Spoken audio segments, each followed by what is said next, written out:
It wasn't just the article in The Atlantic called Why Parents Need to Let Their Children Fail that grabbed me. It was the overwhelming amen chorus that it elicited in the comments section. All of the people saying, about time we recognize the importance of failure.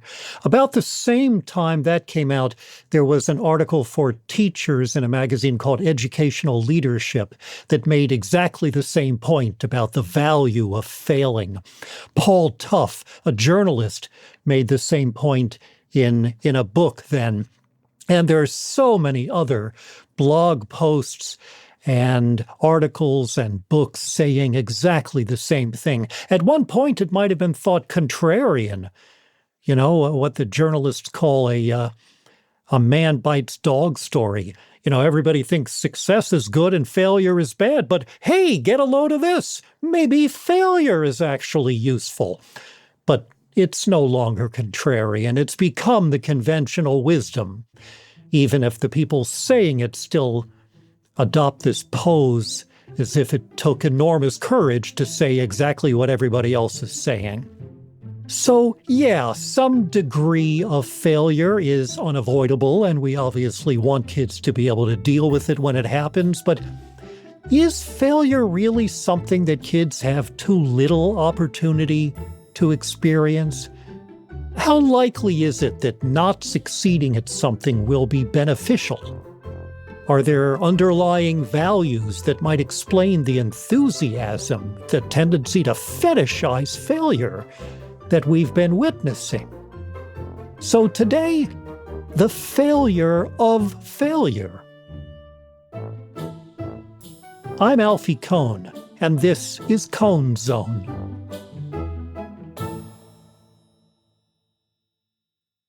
First, then, let's address the premise that kids don't get enough experience with failure these days, which is basically a way of saying that kids have it too easy. I think that people who make this point are inadvertently confessing how little they understand of children's inner lives, or maybe how little they remember of their own childhoods. I mean, watch a child, any child, for an extended period of time, or if the opportunity presents itself, talk to the child, and you will quickly get a sense of how often they fall short of their own or others' expectations, how often they're disappointed with how things worked out, how often they find themselves on the receiving end of critical judgments from peers or from adults. How desperately they wish they could perform as well as, what's her name, that kid who seems to do things effortlessly. The frustrations that kids feel about failure, which is a constant theme in their lives, are compounded if these feelings aren't taken seriously by adults, which often they aren't. I mean, I would argue there is no need to go out of our way to let kids fail, to create opportunities for them to experience even more failure, even if it were beneficial. But is it? So that's the real question we need to ask. How likely is it that an experience of failure will be constructive? Maybe you can imagine a hypothetical kid who managed to succeed at everything or got everything that he or she desired.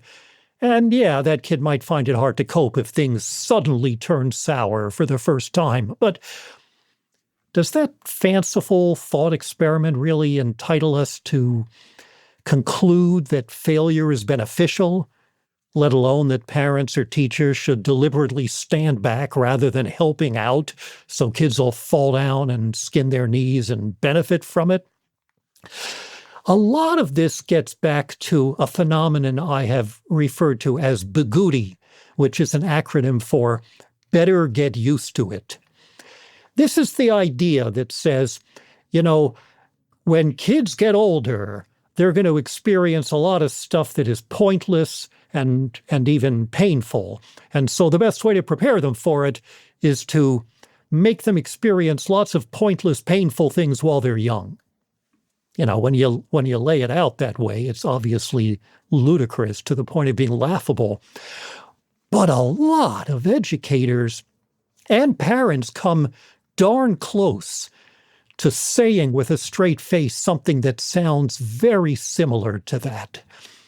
And I have written elsewhere about the extent to which Bugatti is just bad developmental psychology, terrible education. It doesn't make sense. Kids do not get better at coping with difficult realities by having been made unhappy deliberately while they're young. And I think that Bugatti sensibility underlies a heck of a lot of stuff we do, especially to young children in schools. I mean, the evidence says very clearly that there is no benefit whatsoever that has ever been found to assigning homework to kids in elementary school. It is literally all pain and no gain. The same thing is true of using grades, which undermine all kinds of things that we want kids to have, like depth of thinking and interest in learning. It's true of competition and so on. But when you present evidence proving that kids get no benefit from things like homework or grades or competition or whatever, and you show the evidence to these people, they fall back on what is basically a Bugatti defense. Yeah, but they're going to get this stuff later, so we might as well ruin their lives as soon as possible. And that's what's behind the notion, or part of what's behind the notion, I think, that failure is beneficial and kids need to have more experience with it. Is it true that a lot of very successful people encountered setbacks on their way to triumph? Well, some do. Those inspirational story arcs are a staple of pop entertainment. But that doesn't mean that most people who encounter setbacks or experience deprivation go on to become successful.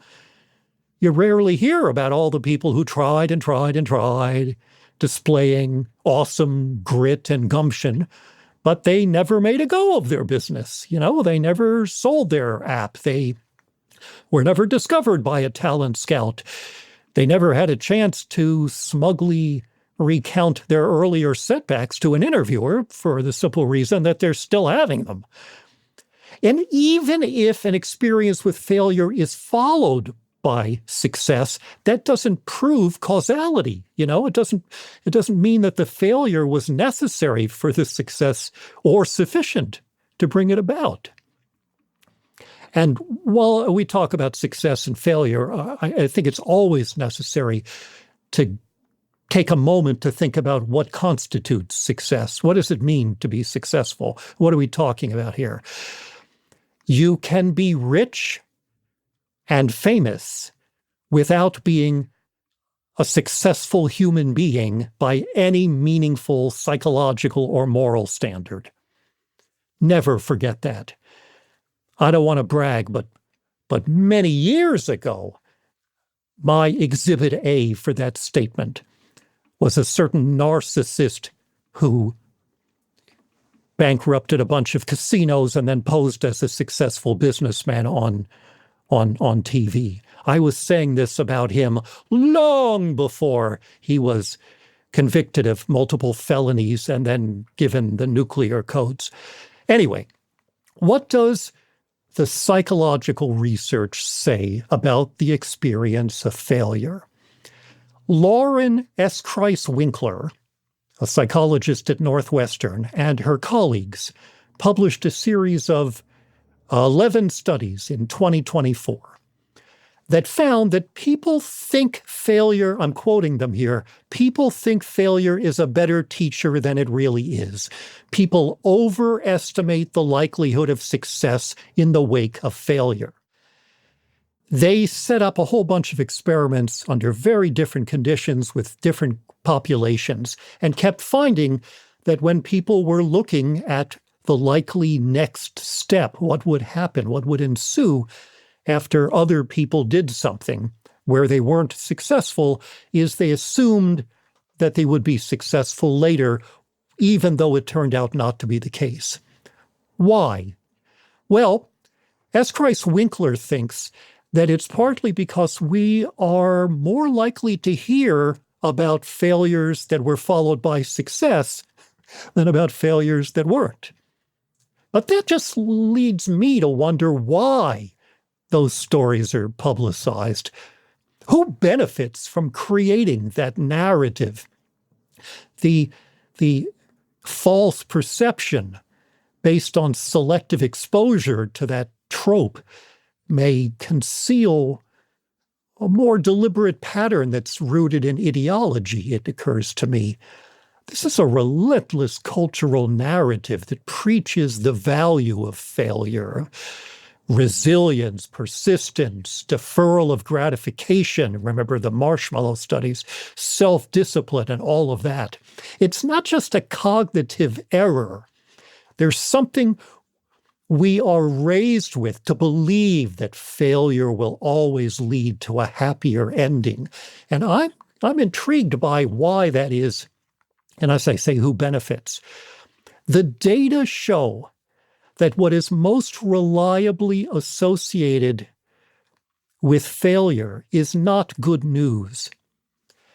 Prior experiences with success are more likely to precede later success.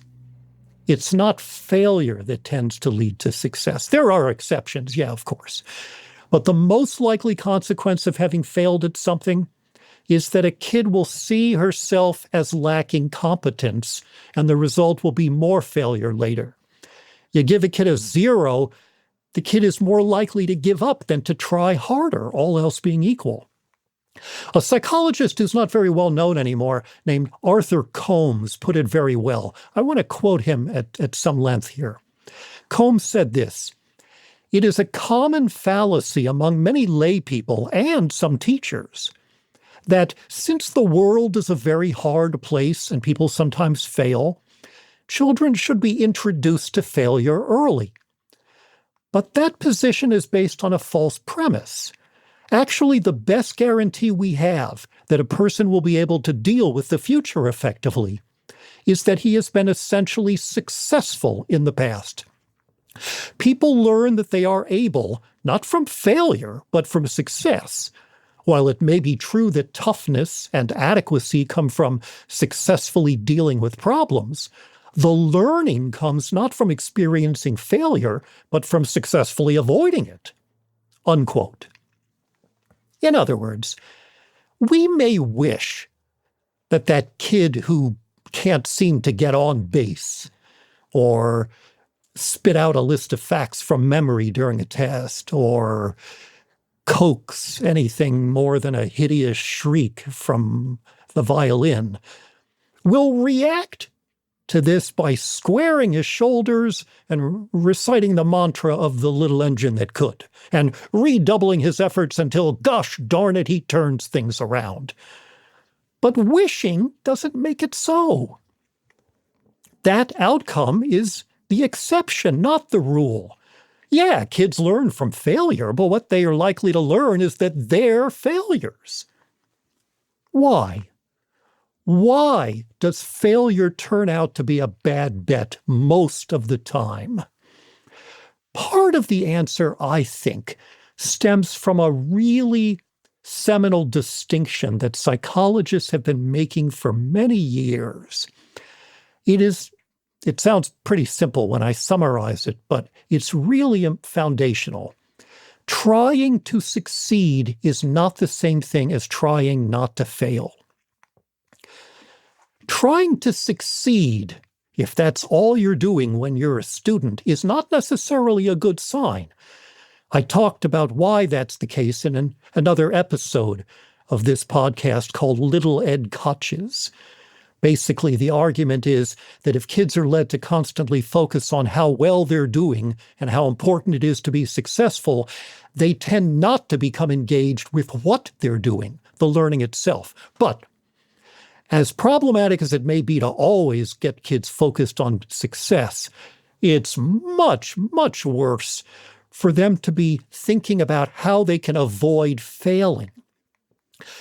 Some of the biggest names in psychology, Kurt Lewin, or Levine as it's sometimes pronounced, back in the 1930s talked about this. David McClelland in the 1950s, who came up with the idea of need for achievement. John Atkinson in the 70s, Andrew Elliott starting in the 90s. All these guys talked about the key difference between a motive to approach success as opposed to a motive to avoid failure. Failure, when you experience it, triggers this avoidance mentality is basically what it comes down to.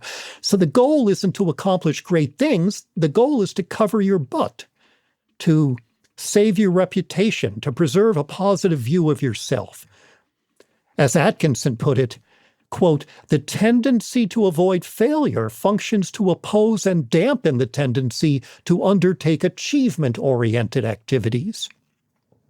So in a typical experiment, kids are asked to solve a problem or a set of problems. But what they don't know is that these problems have been chosen. They've been written so they couldn't possibly succeed at it. They're impossible. And then after that experience, the kids are given different problems that are clearly within their capabilities. Can you guess what happens? Now even the latter problems tend to paralyze them because a spiral of failure has been set into motion. Doesn't happen all the time, doesn't happen with every kid, but this basic experimental approach has been used for more than 50 years with all ages. And that's what typically happens. You know who misses this difference between a desire to achieve and a desire to avoid failure? Are the people who focus only on what you can see and what you can measure. To understand this difference, you have to think about how an individual in a certain social context interprets what's happening. It's not just behaviors that matter. This is something you'll hear me say on a whole bunch of topics having to do with education and child development. It's not just behaviors. If you're focused on the behavior, you're missing the attitudes, the goals, the perspective, the feelings, the experience of the human being who engages in the behavior. Deborah Stipek, an educational psychologist at Stanford, points out that it changes your understanding of why you succeed, why you fail. That's the important thing. Kids who have learned to see themselves as failures, she wrote, quote, are more likely to attribute success, when it does happen, to external causes and failure to a lack of ability, as compared to children who have a history of good performance. So a kid who doesn't do well may assume that if he does succeed, he just got lucky, or the task was easy. And he assumes that if he fails again, which he thinks is the more likely outcome, it's because he lacks intelligence or athletic ability or musical talent or whatever. It sets up, in other words, a vicious cycle where you attribute results to causes outside your control, which makes you feel more helpless and even less likely to do well in the future. The more kids fail, the more they construct an image of themselves and a theory about the results that leads to still more failure. But you say, wait, I thought failing offers informational feedback that's useful for improvement. Yeah, it could in theory, but S. Kreis Winkler and a colleague did an earlier series of studies published in 2019 and found that people are likely to find the experience of failure discouraging, even threatening, so they tune out and miss the information that the feedback offers. In other words, quote, failure undermines learning.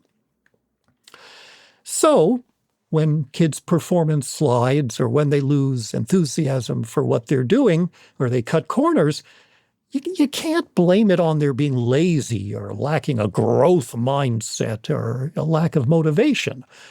The challenge, which carries with it a risk of failure, of course, is a part of learning. You wouldn't want to eliminate that. But overall, the experience of having failed is just not a good bet for anybody who wants to maximize the probability of future success.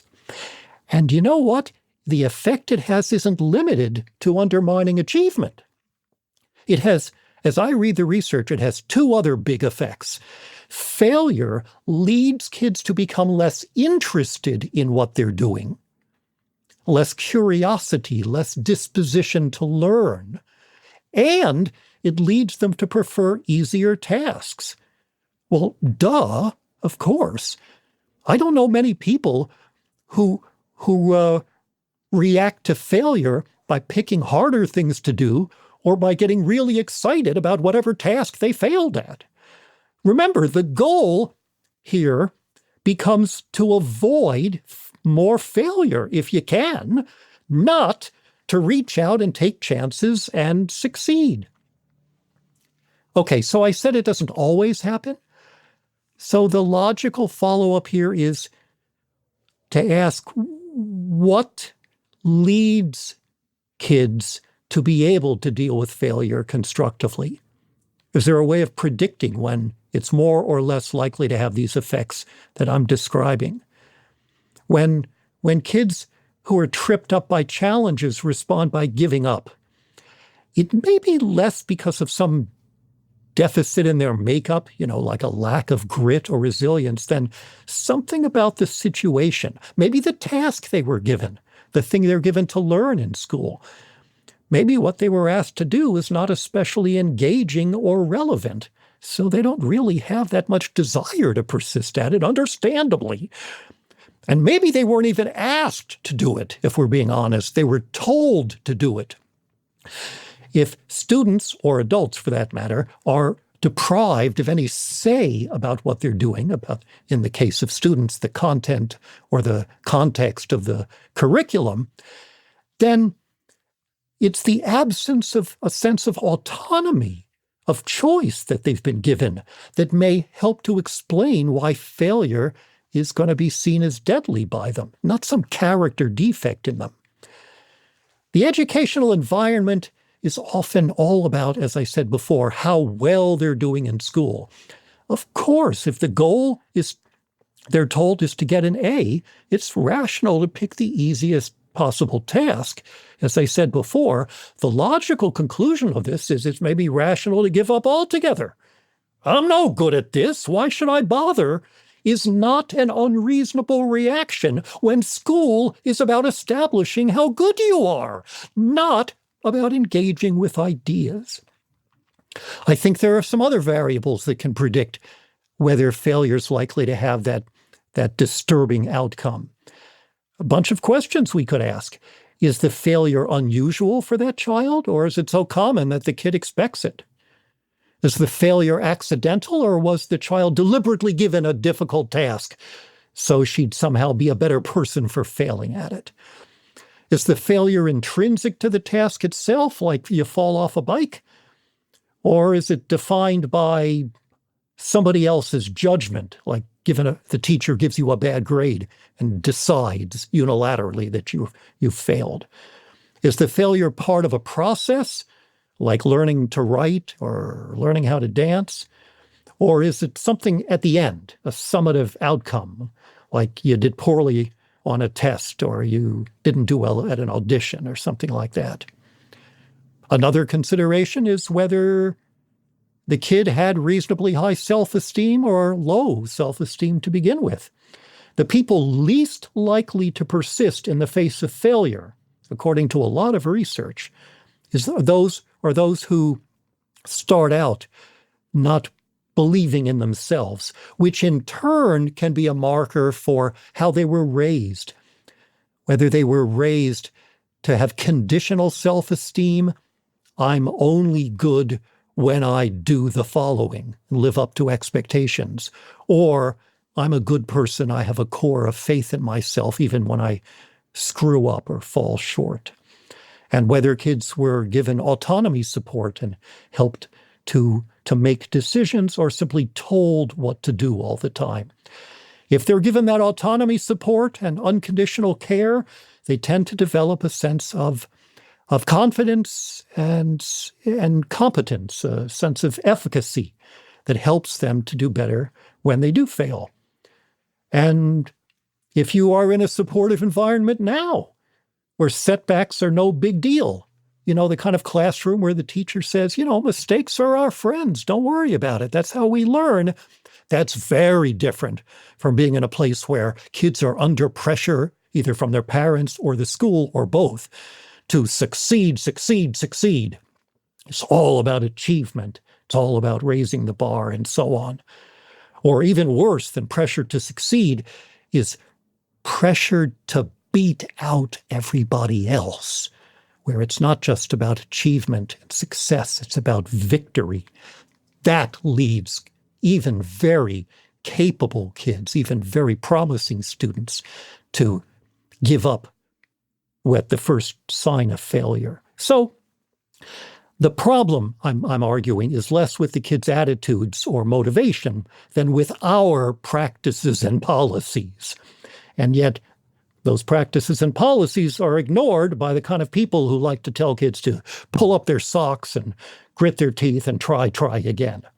By the way, one interesting side finding in the series of studies by S. Kreis Winkler and her colleagues was that managers in workplaces who overestimated the value of failure, who thought that it leads to more success later than it really does, tended to over-challenge their employees, thereby, of course, undermining the very thing they're trying to promote.